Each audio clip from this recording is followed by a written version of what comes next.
So you're all set then? I think so. Okay, we'll just wait for Victoria to show up, and I'll make her also a presenter. Okay, So she's on Skype with me. Well, good. Is this too early for you? No, it's fine. It's pretty early though. It's still a little bit dark. Yeah, this is a good time though, because in India it's 4 o'clock, and that's when they're all pretty much done with their classes. Yep. Victoria was on Skype a moment ago, so I know she's here. Let me check in with her. Yeah.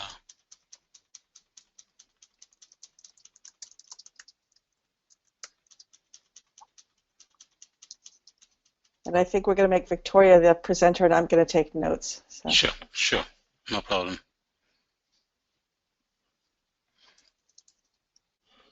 Are you okay? Absolutely, perfect. Great. Thank goodness. Should I presenter in just a second, and then you can start putting up your first slide just to make sure that everything's fine. Okay. Great. So I'm at screen. Wait for 5 minutes and get started. Okay. And you can see the slides okay? Everything good, looks good. Slides look good, yeah. You just have to put it on full screen. Do this a lot, almost every alternate day I'm on something at 6 in the morning with India. Wow. Bless you. That's okay, it's fun. I'm a morning person, so get up at 5 and stuff like that. So in a few minutes you see there's some actual people at the other hand, not just ghost voices.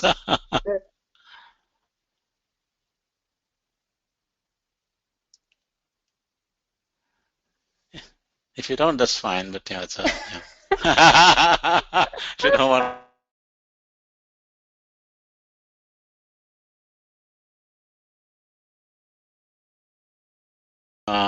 This is Krishna Vedula here. We have quite a few people from all over India who are now attending this very special webinar that we've arranged for IUCEE, participants all over India. I will let both Victoria and Liz introduce themselves first. That'll be easier than my trying to introduce them, because they can give you a better perspective on what they do. And then the presentation will start with I believe Victoria will be making the presentation, and what you're seeing on the screen is the first slide. So with that, I will hand over the presentation to Victoria. Would you like to get started? Sure, yeah. So I'll start by introducing myself, then I'll hand the mic to Liz, and then we'll continue with the presentation. So good afternoon, everybody. It's morning here for me in Vermont. My name is Victoria Matthew, and I manage the Pathways to Innovation program along with my colleague, Liz Nilsson. So a little bit of background about me. I've worked in higher education for, I think, over 20 years now. Prior to that, I worked in K-12 teaching. Some of the things I've done, I've developed new degree and certificate programs. I've also taught online and recruited, mentored, and supervised faculty that teach online.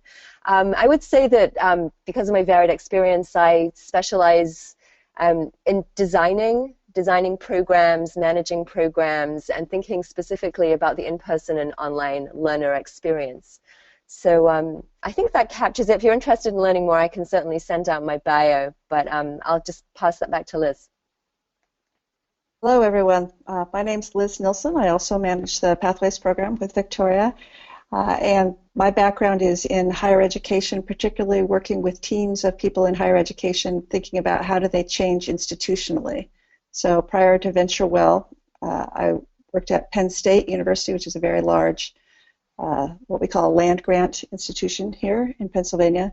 And before that, I was at Virginia Tech working in a regional project for 5 rural counties, helping them think about skills for changing workforce as the traditional kinds of jobs and careers in that area had begun to move out. And they were thinking about how do they make their region more technology savvy.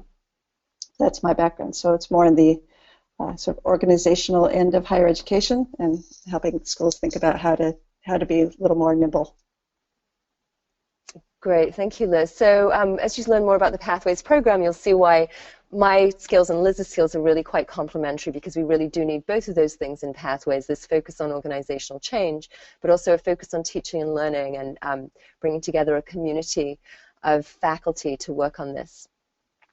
So as you can see from this opening slide, Pathways to Innovation is part of the Epicenter family. If you look down at the bottom of the slide, you'll see the Epicenter logo. And Epicenter is actually an NSF-funded center. NSF is the National Science Foundation.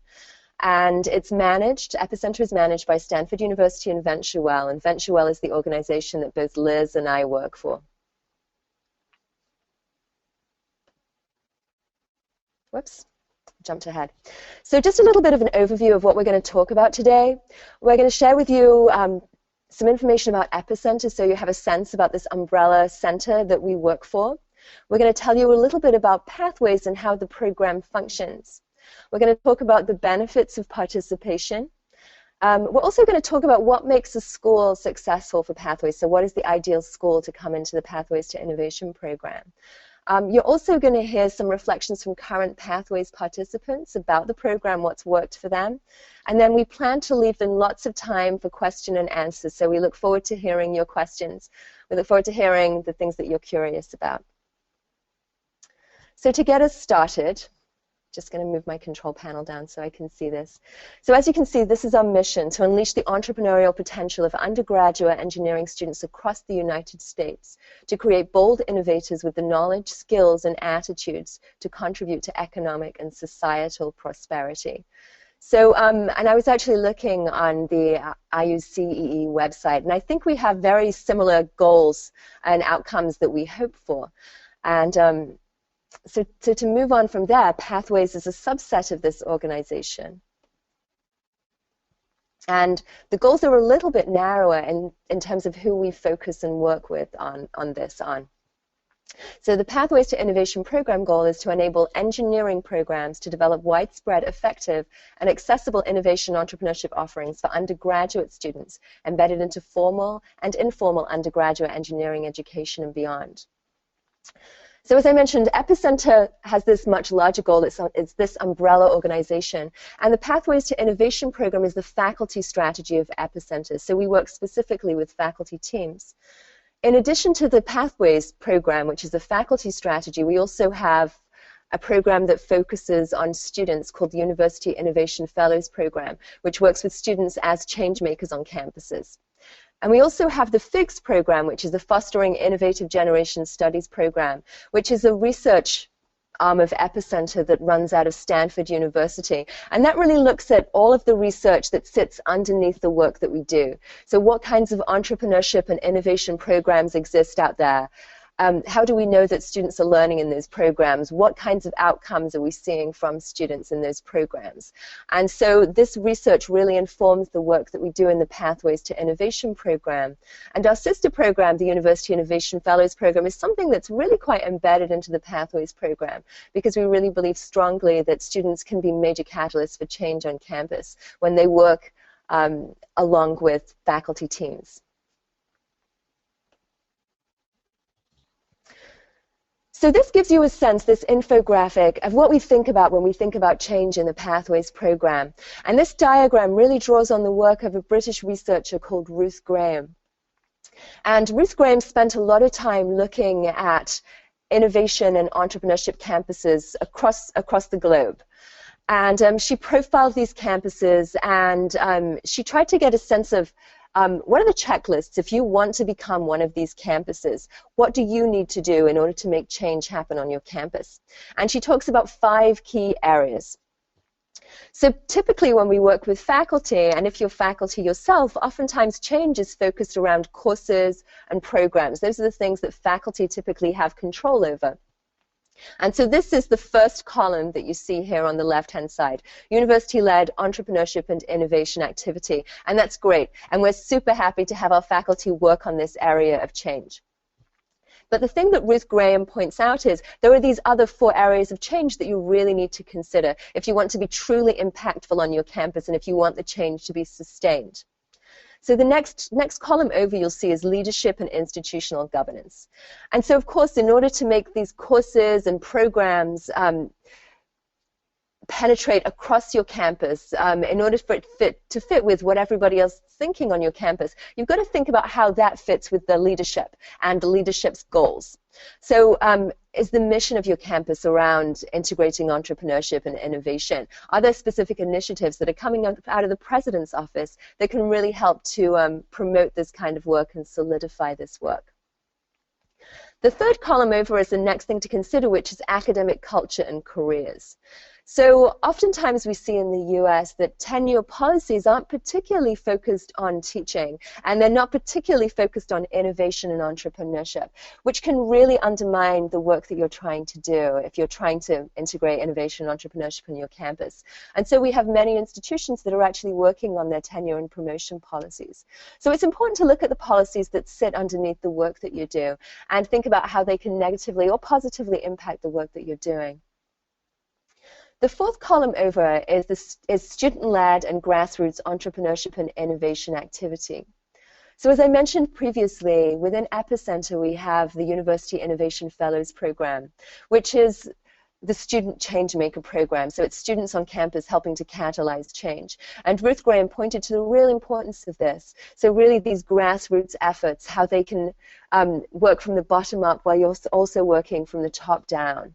So those are really important. And typically the kinds of activities that students will work on independently oftentimes of faculty will be things like student clubs and pitch competitions. So a lot of great extracurricular activities where students are really able to tap into the broader student community and generate a lot of buzz and excitement around this. And finally, the fifth column and final column is the regional and national innovation and entrepreneurship activity. And this is something that I think often gets overlooked, but something that is really critical when you're thinking about innovation and entrepreneurship. Because innovation and entrepreneurship doesn't happen in a vacuum. It's something that is really essential for students to experience it hands-on and to get out there into the world and really test their ideas and collaborate with others off campus and possibly really impact the community both locally and nationally. So it's important to think about those connections, whether it's a connection with a regional incubator, with venture capital opportunity that's out there, or with mentors that you can bring in. And it's this regional and national, this off-campus activity that can really help to sustain your program.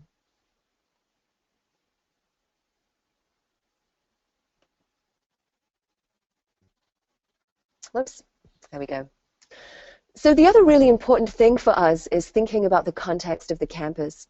Now, I think many programs that we've seen out there and that we benchmarked as we were designing pathways really want to provide a cookie-cutter approach. So to say to faculty, you just do X, Y, and Z, and then you're done. And everybody does this, and if you do this, then you've created the change that you're looking for on campus. But we realize it's really not that simple, because every campus setting is really quite different. The politics on campus are different, the way the campus is run, the size of the campus, the goals for the students. What's already in place is different too. And so this is the reason that in our program we emphasize a context-specific process. So I'm going to go from left to right on this diagram. So you'll see in the inputs we have teams of faculty, administrators, and an institutional commitment. So these are the people that come into our program. So right now Liz and I are actually in the process of accepting or reviewing our third cohort of Pathways teams. And so institutions that are interested in being a part of this program, they respond to an RFP, they present to us which faculty are going to be on their team, which administrators are going to be on their team, and they demonstrate an institutional commitment to us. So this means illustrating that the team leader will actually give up 10% of their time to work on Pathways projects. And we also want to hear from leadership on that campus, from the president, from the dean, that they're also committed to this, because as we mentioned previously, having leadership commitment can really help to bolster the work that you're doing. Now, if we move over to activities and tools, these are some of the different activities and tools that teams engage in during their time with us in the Pathways program. So first of all, we have face-to-face convenings. And Liz and I are in the process right now of planning our next convening for our current Pathways teams, which is going to be in Las Vegas. But prior to teams coming together at the Las Vegas convening, they actually participated in 2 other events. The first one was a team leader gathering, which we typically host in Stanford, and that's when we pull the team leaders together to learn what it means to be a team leader. They learn a little bit more about the Pathways program, and we introduce them to a tool that I'm going to talk about in a little while, which is the landscape analysis. Following that team leader gathering, they meet together with us in Phoenix, Arizona, and this is when the entire team comes together.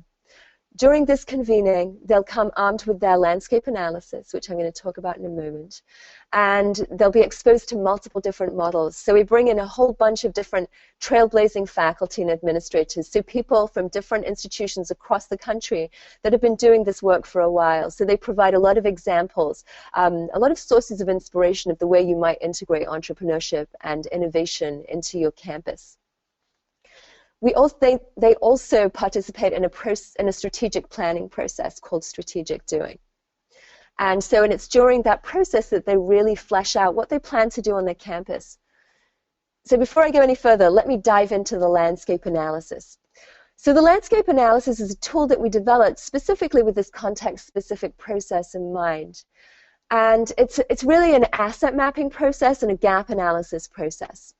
So the landscape analysis is a Google Sheet with multiple sheets in it. It's a pretty in-depth process where faculty and administrators that are part of the Pathways program list out all of the different things on their campus that are happening that can really contribute to their innovation and entrepreneurship ecosystem. So in line with the Ruth Graham checklist that we talked about a little earlier, they map out the different courses and programs that are focused on innovation and entrepreneurship. They also look at the different spaces on campus that may contribute to innovation and entrepreneurship. Makerspaces are really hot now, so we see a lot around makerspaces. But also how you design your classroom can really impact how you teach innovation and entrepreneurship. Because we found, and the Epicenter research team has found, that entrepreneurship is best taught using experiential activities. So typically, your traditional lectures aren't the way to go when you're teaching entrepreneurship and innovation. In addition, they also map out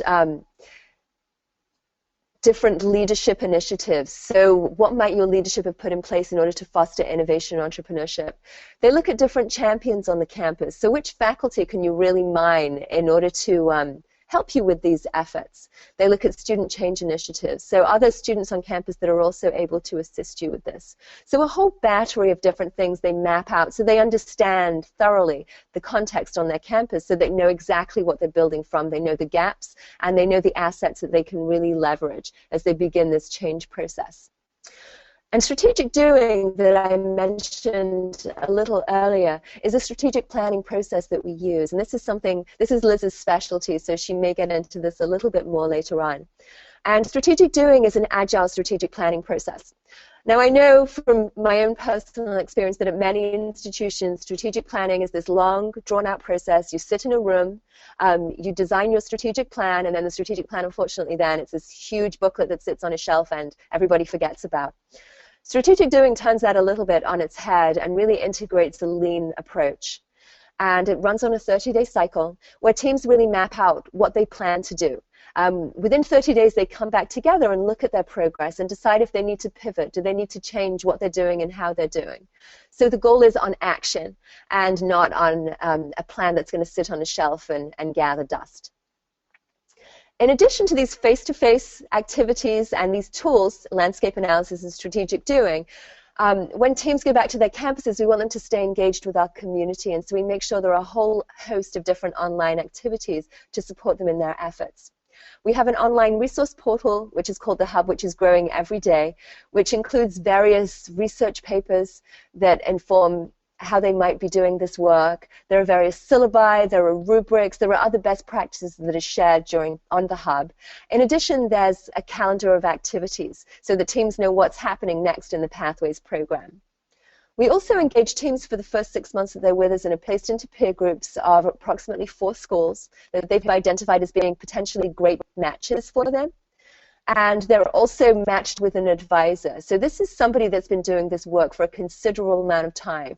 So for example, Eileen Huangsad from the University of Michigan University of Michigan has a very impressive entrepreneurship and innovation ecosystem, and Eileen was there to see it started. And so Eileen is able, for example, and other advisors are able to offer them strategies to help them overcome challenges. So really they can take some shortcuts that Eileen didn't have the privilege of taking because they have Eileen's insights into this.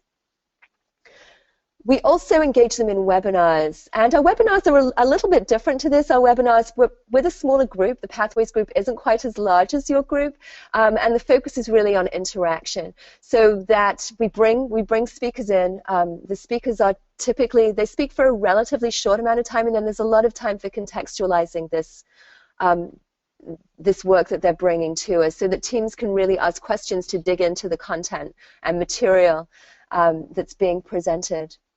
And finally, we also offer what we call topical work groups. We're actually rolling out about 9 of these topical work groups right now. So as part of the peer advising process, we really see which areas teams are working on and through the strategic doing process. And so we do start to see commonalities across teams. And from these commonalities, we design our topical work groups. So topical work groups are basically, think about a webinar, but it's a deep dive over 4 weeks into a specific topic. So some examples of topical work groups that we're rolling out this fall include makerspaces. So we have a makerspace expert from MIT that's coming in and working with teams that are working on designing their makerspaces, helping them think, for example, about the different tools that they might place in a makerspace, the policies, the programming that go with that. So really helping them think through really thoroughly this one specific topic. Other topics that we're offering are assessment, which I think is very challenging, especially around innovation and entrepreneurship. We're also offering fundraising. I know something that's often at the top of the list for faculty.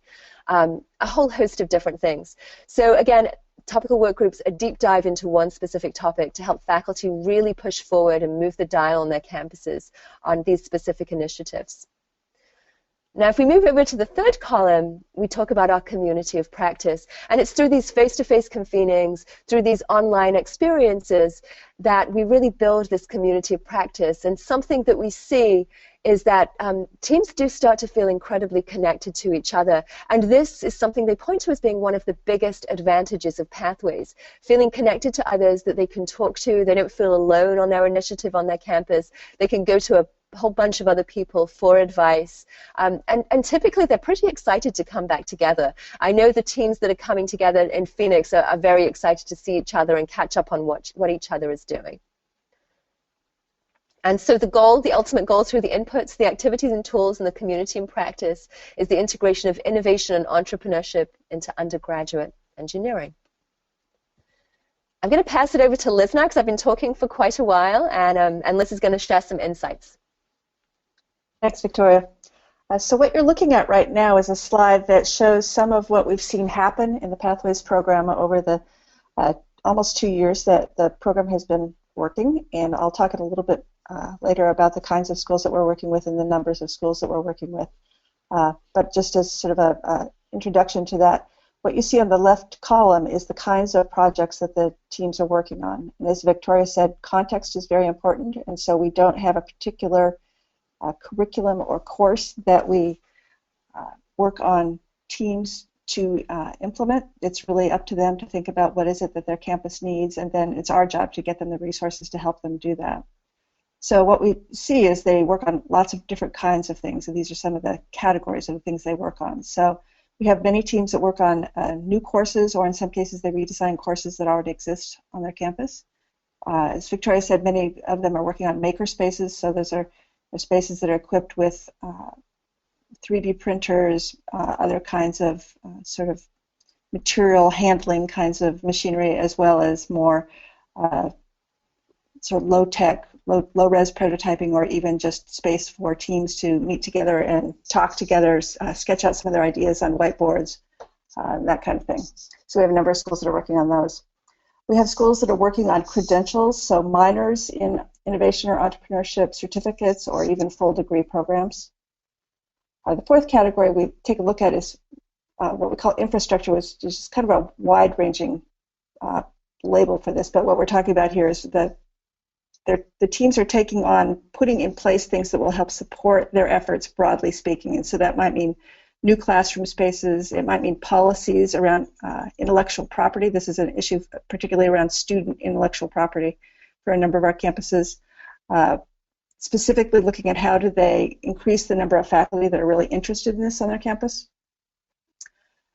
The next category is non-credit learning. So these could include workshops for students, could include internships, so any kind of learning experience that doesn't carry credit with it. We have many teams who are looking at competitions, so pitch competitions or prototyping competitions would fit into this category. We have some schools that are looking at consolidating lots of activity that they already have going on their campus. So there's actually starting an innovation entrepreneurship center on their campus that brings together lots of different kinds of activities. And then we have a few things that are sort of others, that are kind of miscellaneous sorts of activities. Next slide, Victoria. I want to talk a little bit about what we've seen over the 2 years in terms of what makes the program effective. We've done a lot of evaluation, both we have an internal evaluation staff at VentureWell that helps us with this, and we also have an external evaluator. As part of a National Science Foundation project, we're required to have that, and we have a consulting firm that has done a lot of work on different kinds of college campuses and that is on board to help us take a look at which parts of the program are most effective and why, so that we can improve the program. Think about how to change it moving forward and make it even more effective. So these are some of the things we've seen in the course of the 2 years. So the first is this idea that it's context specific, that really there is no one answer to what innovation entrepreneurship looks like on a campus. It really has to be tailored to what that school already has in place, the kinds of students it's trying to serve, the kind of setting, whether or not, for example, it's an urban or a rural campus makes a big difference. So the strategies that schools adopt have to be specific to that context. The second is that the program is really looking at having institutional impact at the core of the program rather than just at the margins. So at VentureWell, we've done a lot of work over the last 20 years with faculty around starting new courses and new programs, but often that's just one course, and it really doesn't get at this question of, how does the institution change so that every, or at least most, engineering students get some grounding in innovation and entrepreneurship before they graduate, and not just the students who already are interested in those kinds of topics. So the third is that it's research informed, because we have a research arm of Epicenter. It's very strong. We have the person who leads the FIGS effort is Sherry Shepard, who's very well known in the States for engineering education research, and we work with her and her team to think about the things that we're offering to our teams and what do we know about those from the research, and taking advantage of new research as that comes out. And then the last thing is this idea of a community of practice, which our teams have really identified as the thing that is in some ways most motivating and most useful to them. And I think in particular what we're looking at is, the National Science Foundation funding is a temporary sort of thing, but the thing that can endure beyond the program is this idea of a community of practice, that they have people to draw on well beyond when the program itself formally ends, that they have this community.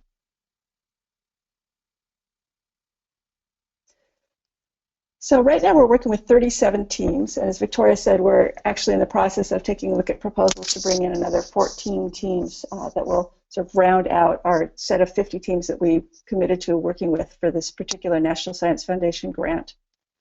And we've brought them in two groups. The first group are the blue dots. We brought in 12 schools in our first year, and then last year we brought in another 25 schools. And you can see it's a pretty big geographic spread across the U.S., both north to south and east to west. And we also have a really nice diversity of kinds of institutions. We have public institutions, we have private institutions, we have very small institutions, we have very large ones. We have some that are in urban areas like New York City, and we have others that are in very rural areas like North Dakota or Upper Michigan. That blue dot that you see that's pretty much in Canada is Upper Michigan. There's not much else up there except the university. So we have schools that are working in lots of different kinds of contexts, but they all have in common this desire to build their ecosystems in innovation and entrepreneurship, and a desire to learn from each other.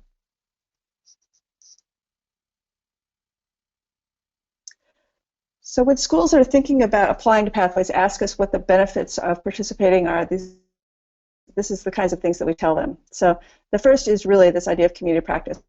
that we're inviting them into a motivated and committed community of peers.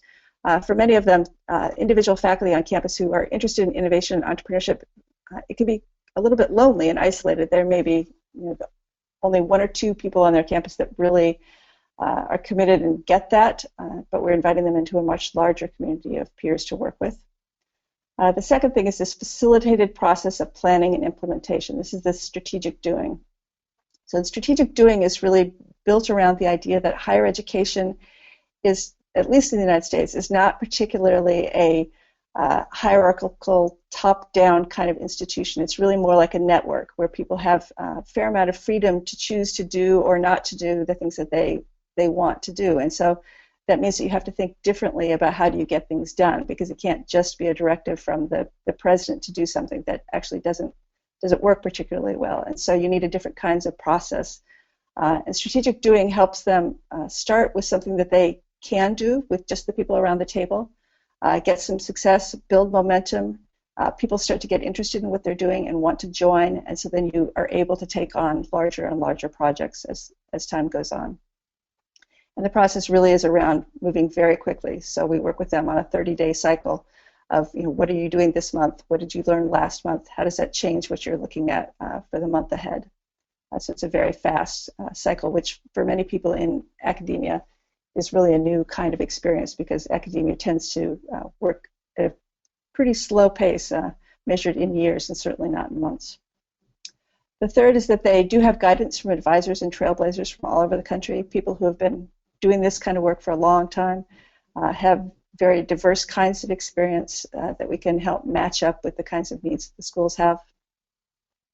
Next is an online resource library. It's called the Hub, that does contain a growing number of resources for them of syllabi or rubrics or videos, many research articles, many different kinds of resources for them to take a look at. The Epicenter program, because of the research component of that, we do have access to current and emerging research that is going on. The research team also hosts a research summit, and so they really are kind of the center for a lot of the research that's happening nationally, and they really have their ear to the ground on that. And then finally, through the National Science Foundation, we are able to offer them travel support to come to these in-person convenings. We don't give schools money to actually implement their plans, that's something that they work on, because we really believe that for an effort to really be sustained, the institution itself has to take some responsibility for putting plans into place. But what we are able to offer is support for their team to come to the planning summits and do their work together.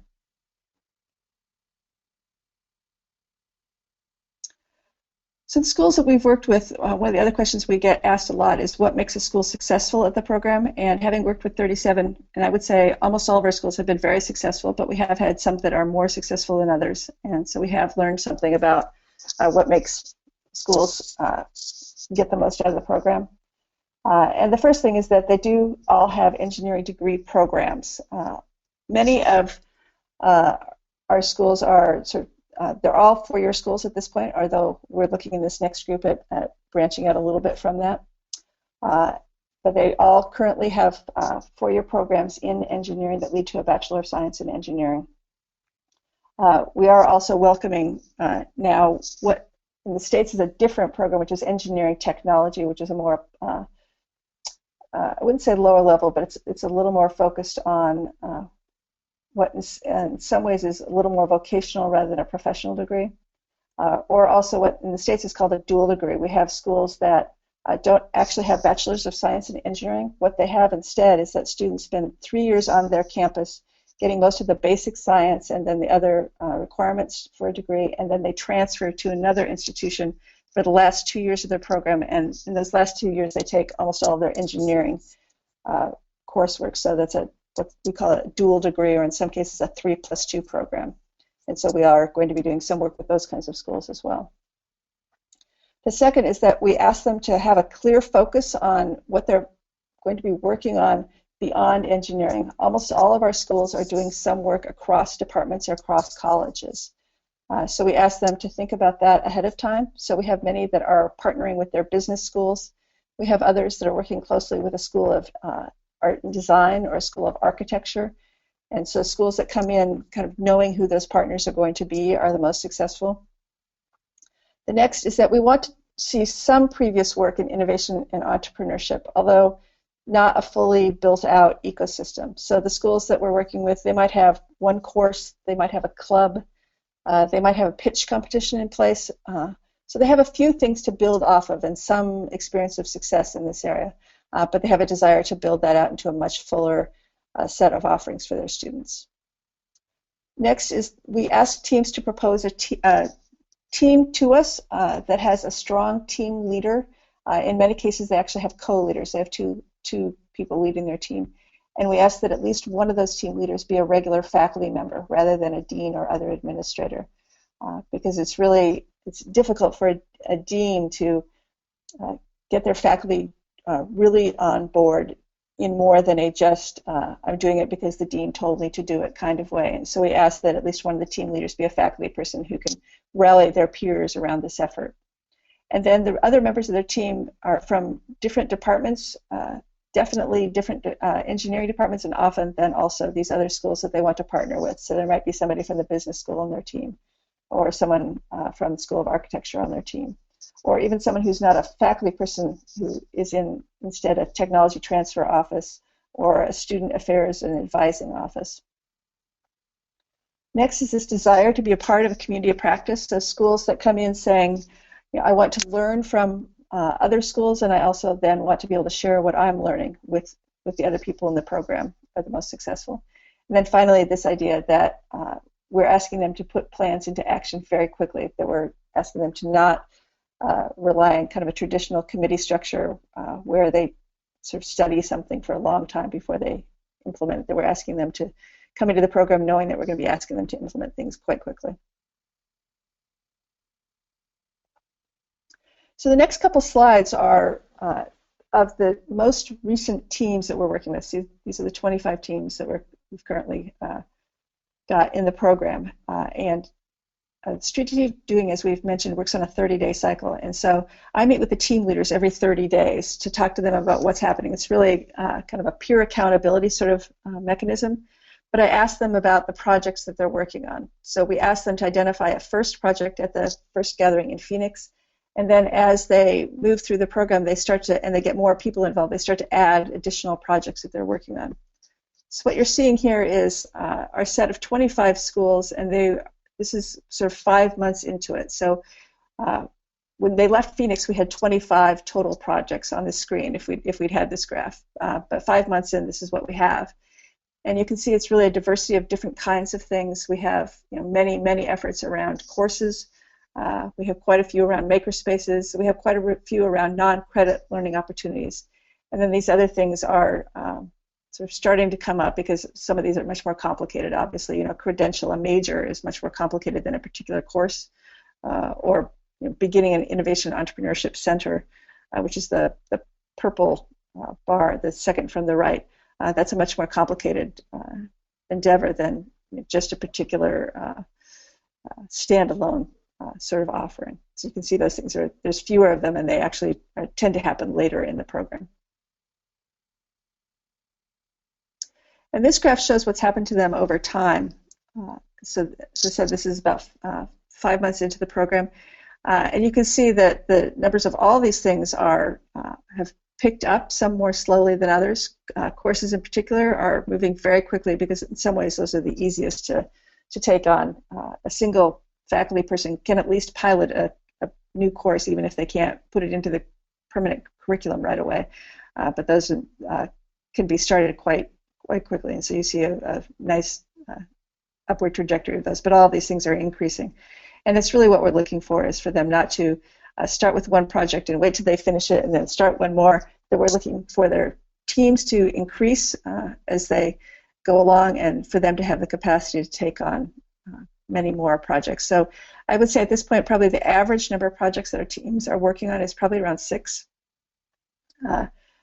And many of those actually, because we've just started the academic year here, we have many projects that they've been working on for a while that are now not completed but launched. New courses have launched or new makerspaces have opened. So we have a number of things that they're able to say, okay, we've done that one, now what's the next thing?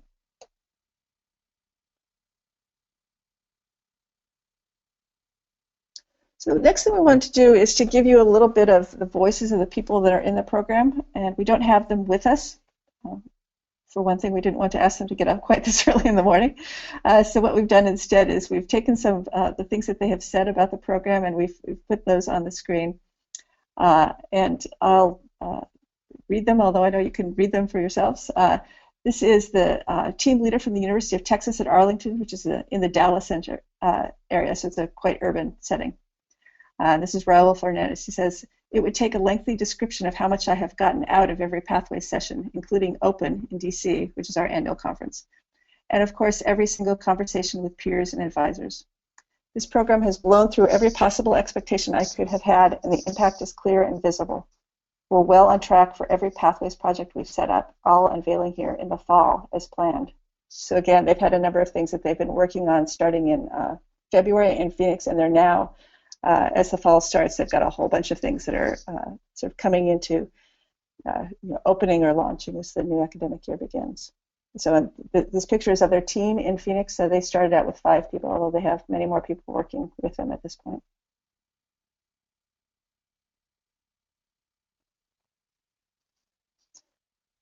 So the next one is from the Colorado School of Mines, which is a small engineering and mining centered institution in Colorado. So it's a very different kind of setting. It's not exactly rural, but it's certainly not Dallas, I guess is what I would say about it. And it's a very specialized school that really only does a few things, but does them very well. And Mark Mondry, who's on the far right, is their team leader. And he talks specifically, I think, about the strategic doing agile process. And he says, "Mines has benefited because the process is well thought out. The process has a very deliberate, almost agile clock speed to it in a 30-day cycle. What it forces is conversation around action. It moves very fast. But I think unless it moved very, very fast, institutions could languish like most institutions, where you try to get everybody involved and nothing actually happens. The process provides a team construct where the team drives everything across the campus. That has been very powerful in our institution." And like University of Texas at Arlington, they have a number of things that are coming online just this month, and they'll be then starting to work on a new set of activities.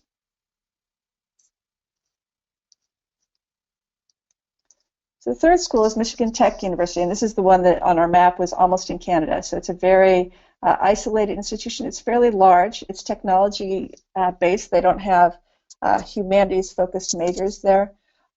So it's a fairly large campus, but it's pretty much the only thing up there. And they particularly are focused on how do they equip their students to take jobs in fairly traditional industries. Michigan is sort of the heart of the auto industry in the U.S., and that's still kind of the cornerstone of the economy up there. And so they're particularly looking at this idea of what does it mean to be innovative and entrepreneurial in a large company.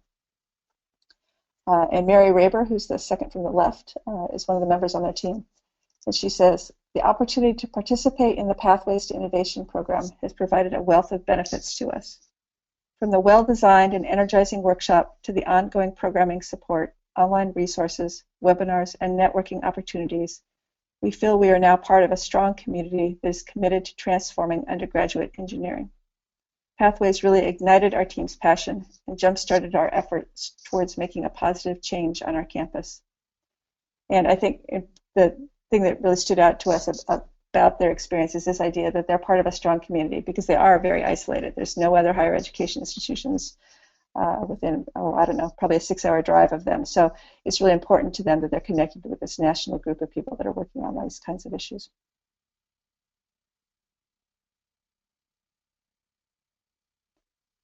So those are a couple of voices from our program. And so we want to stop at this point and sort of open the mics to questions. I'm assuming Krishna can help us do that. And we're happy to talk about the program. Okay, great. Thank you, Victoria and Liz. This has been a fantastic, very useful, very informative, and also very inspirational. I think a lot of it is extremely relevant to some of the things that the participants at today's meeting are already thinking about in their own environments. They represent colleges from different parts of India. So I've been getting a few questions on the chat questions, so I encourage everybody to continue to do that and add a few more questions. But in the meantime, we have a couple of people in the audience who have joined us who actually have been in contact with you. I think one is Ashok Ranade from Canada, and then Pradeep Rachel. I had noticed that he was here earlier. Maybe something came up and he had to maybe move on, but I'll give Ashok Ranade a chance to to comment and ask questions. And then the other important person that's in the audience with us today is Prakash Bapat from College of Pune. As you may know or may not, Victoria and Liz, IUCEE has an annual conference very similar to the American Society of Engineering Education conference.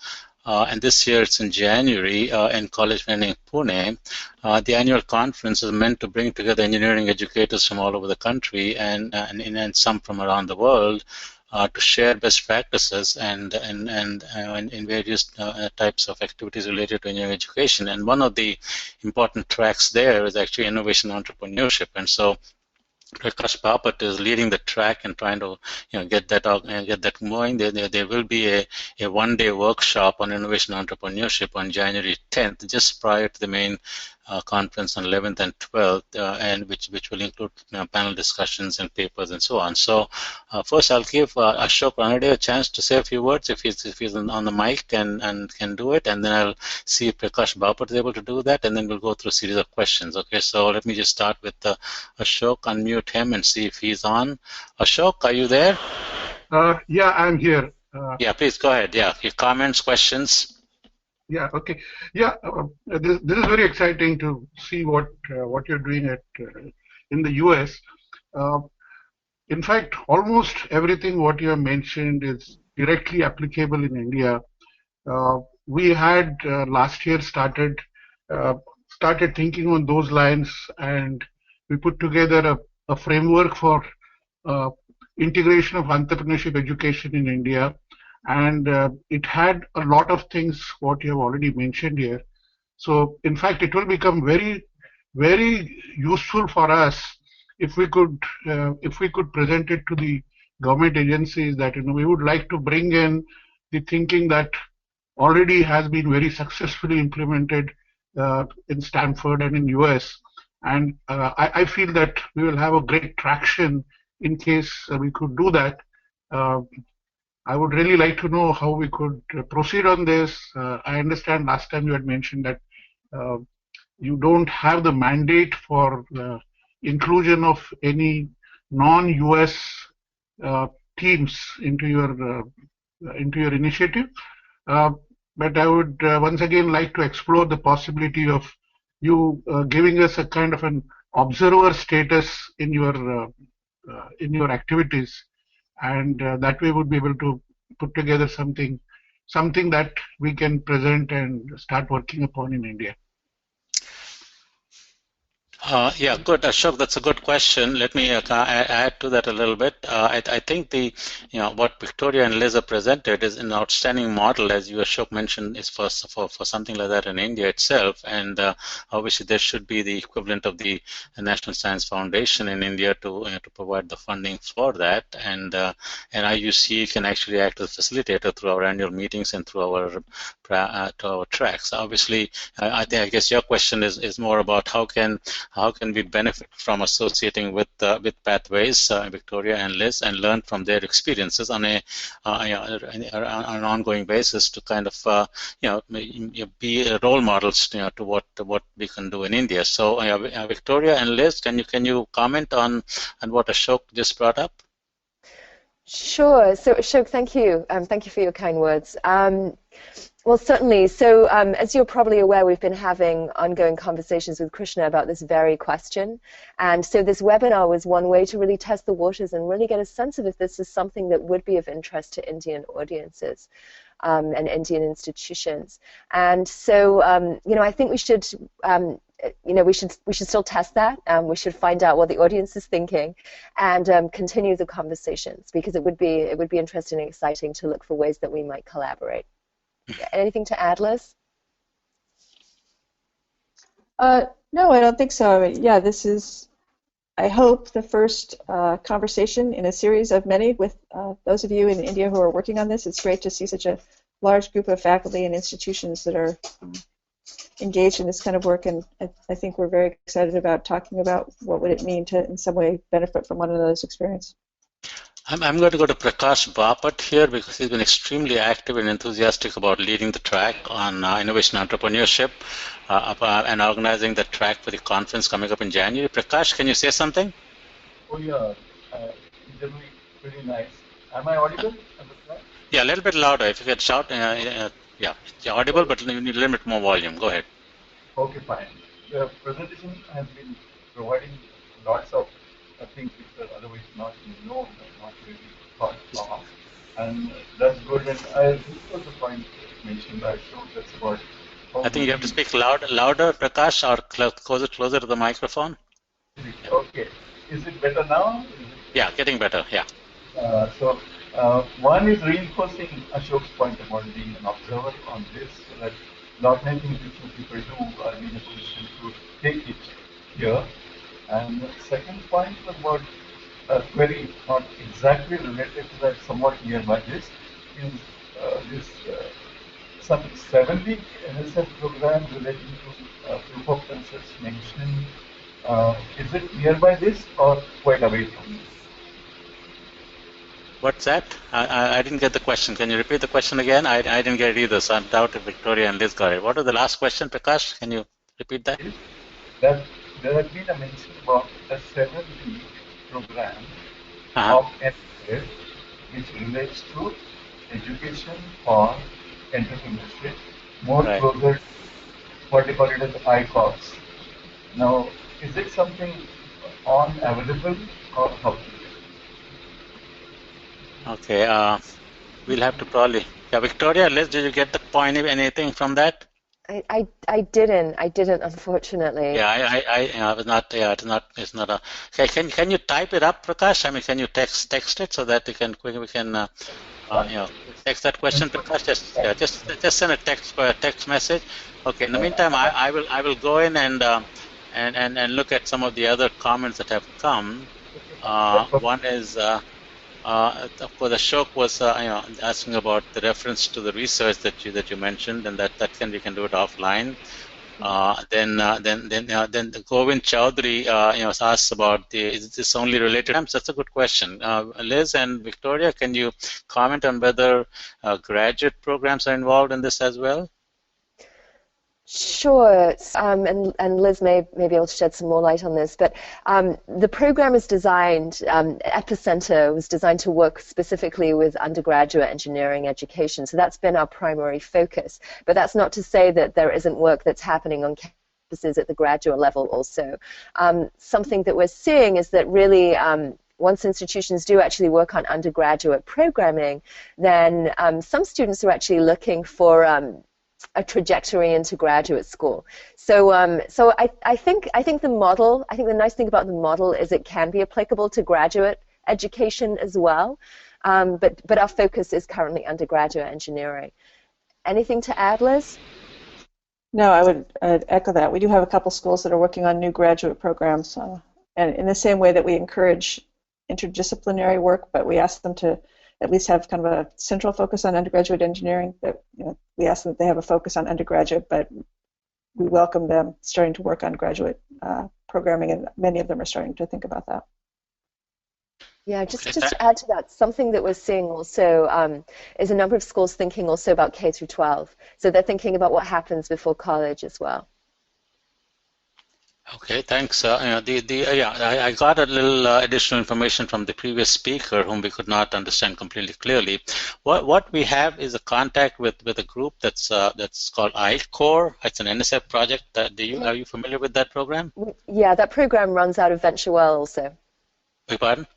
That program runs out of our organization also, even though. Oh, really? ICORE. So you must know Gopal Nadkarni, who's from University of Akron. I don't actually work on the program. My colleague Tara Loomis works on the program, so she's probably more familiar with him than I am. Okay, because Gopal Nadkarni is at University of Akron, and he is connected with us since last year. and it looks. I'm glad that you're also connected with ICOR, because he's going to be an active in this track and in workshops in India in January. He's going to come to India and try to help build this program within the Indian context within IUCEE. And so Prakash, that's good to see that there's a connection here. So that's great. So I think from my perspective, everything that you both Victoria and Liz, what you have said is absolutely 200% relevant to what we are trying to do in India. This is exactly the kind of things that I think can inspire, can help guide and that what several groups in India are trying to do, and the beauty of what you've done is you've broken it down into things that such as strategic doing. I think that's really the key. Getting things done and creating an ecosystem to help people who might be doing these things in small ways at individual institutions, but then feel isolated. And by creating this ecosystem, you have given a place for them to feel inspired and connect and build their own strengths, and as well as then gradually spread throughout their own organization. So I think that is a fantastic way for doing things. In some ways, IUCEE is trying to do various things along the same type of model, but you guys have really figured it out. And so we'd like to stay connected, and if there's any chance at all, because that you could find a way to come to India in January, one of you or both of you, this would be a great opportunity for you to be part of this innovation entrepreneurship track that Prakash is putting together, and Gopal Natkani from ICOR are putting together. Of course, we don't have any funds to pay for your travel, unfortunately. That's always the bottom line. Because it's kind of a shoestring operation. We get fees and some sponsorships and so on. But I'm hoping that at some point, as Ashok mentioned, that if a really good model such as what you're doing is sent as a proposal to some groups in India, which do have funding, maybe that can come out of that too. But keep it in mind, and something that I think. But clearly, we need to stay connected. And I'll make sure that we do that. Any last comments from either one of you before we wind up, before we close down for the day? No, from me, just thank you. Thank you for inviting us to do this, and thank you everybody for joining us. Okay. Yes, I just want to echo that. It's been great to hear the interest from all of you, and look forward to future conversations. Okay, great. And Ashok mentions that that perhaps we could make this we can make a small presentation about what you said in our conference.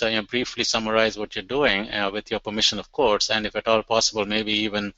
If you cannot physically come, maybe you can come this way and speak for about 15-20 minutes during the track. I think that would really be great inspiration to them. So let's keep that option open, hopefully. And and thank you both for getting up so early in the morning and